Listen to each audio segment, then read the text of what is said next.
Hello friends, welcome to my channel. Lunch பாக்ஸுக்கு குழந்தைகளுக்கு எப்பவும் ஒரே மாதிரி தயிர் சாதம், தக்காளி சாதம், லெமன் சாதம் இல்லாமல் ஒரு டைம் டிஃப்ரெண்ட்டாக இந்த மாதிரி செஞ்சு கொடுத்து பாருங்கள். விரும்பி சாப்பிடுவாங்க. கண்டிப்பாக டிஃபன் பாக்ஸ் காலியாக தான் வரும். வாங்க எப்படி பண்ணுறதுன்னு பார்க்கலாம். ஸ்டவ்வில் ஒரு பேன் வச்சு 2 ஸ்பூன் அளவுக்கு எண்ணெய் சேர்த்துக்கலாங்க. அது கூடவே ஒரு 1/4 ஸ்பூன்லேருந்து அரை ஸ்பூன் அளவுக்கு நெய் சேர்த்துக்கலாம். நீங்கள் எண்ணெய்க்கு பதிலாக வெறும் நெய்லேயே கூட செய்யலாம். எண்ணெய் நல்லா சூடானதுக்கப்புறமா அதில் ஒரு 1/4 ஸ்பூன் அளவுக்கு சீரகம் சேர்த்துக்கலாம். சீரகம் நல்லா பொரிஞ்சதுக்கப்புறமா ஒரு பிரிஞ்சியில் 2 கட் பண்ணி சேர்த்துட்டு மீடியம் சைஸ் பெரிய வெங்காயம் ஒன்று பொடியாக கட் பண்ணி வச்சுருக்கீங்க, அது கூட சேர்த்துக்கலாம். வெங்காயம் நல்லா நிறமாறி வரணுங்க, அந்த அளவுக்கு நல்லா வதக்கி எடுத்துக்கலாம். கூடவே ஒரு கொத்து கருவேப்பிலை சேர்த்துக்கலாங்க. கருவேப்பிலை சேர்க்குறது கம்ப்ளீட்டாக ஆப்ஷனல் தான், நீங்கள் வேண்டாம்னா ஸ்கிப் பண்ணிக்கலாம். ஏன்னா நம்ம இது பிரிஞ்சி ரைஸ் ஸ்டைலில் செய்ய போகிறோம். நான் இன்றைக்கி கருவேப்பிலை சேர்த்துருக்கிறேன். கருவேப்பிலை சேர்த்து நல்லா வதங்குற டைமில் நம்ம இந்த ரைஸ்க்கு தேவையான மசாலா அரைச்சிக்கலாம். அதுக்கு ஒரு மிக்சர் ஜாரில் 5லேருந்து 6 பல்லு பூண்டு, சின்ன துண்டு இஞ்சியை ஒரு 3 துண்டு இஞ்சி சேர்த்துக்கலாங்க.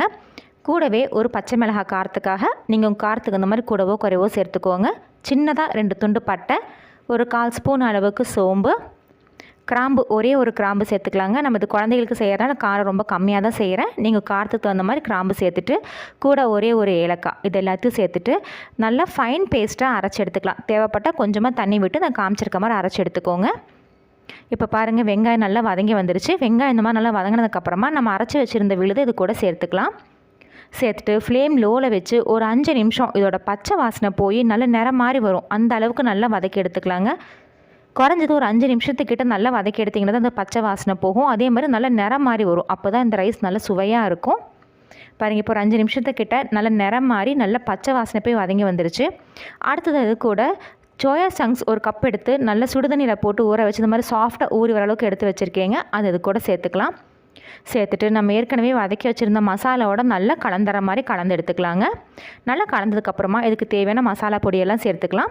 2 பிஞ்ச் அளவுக்கு மஞ்சள் தூள், 3/4 டேபிள் ஸ்பூன் அளவுக்கு மல்லித்தூள் சேர்த்துருக்குறேங்க. கூடவே ஒரு 1/4 டேபிள் ஸ்பூன் அளவுக்கு சீரகத்தூள், அரை ஸ்பூன் அளவுக்கு தனி மிளகாய்த்தூள் இல்லை சாம்பார் தூள் சேர்த்துக்கோங்க, நல்லா டேஸ்ட்டாக இருக்கும். கூடவே இந்த சோயா சங்க்ஸுக்கு தேவையான அளவு உப்பு. இப்போ நான் சொல்கிற மசாலா அளவு எல்லாமே அரை டம்ளர் ரைஸ் கலவாதாங்க.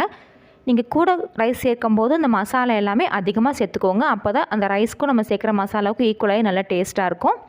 இப்போ இந்த மசாலாவில் சோயா சங்க்ஸ் கூட நல்லா கலந்ததுக்கப்புறமா ஒரு 1/4 டம்ளர் அளவுக்கு தண்ணி சேர்த்துட்டு நல்லா இந்த மாதிரி பரட்டி விட்டு இதுக்கு ஒரு மூடி போட்டு ஒரு 5 நிமிஷம் நல்லா வேக வச்சு எடுத்துக்கலாங்க.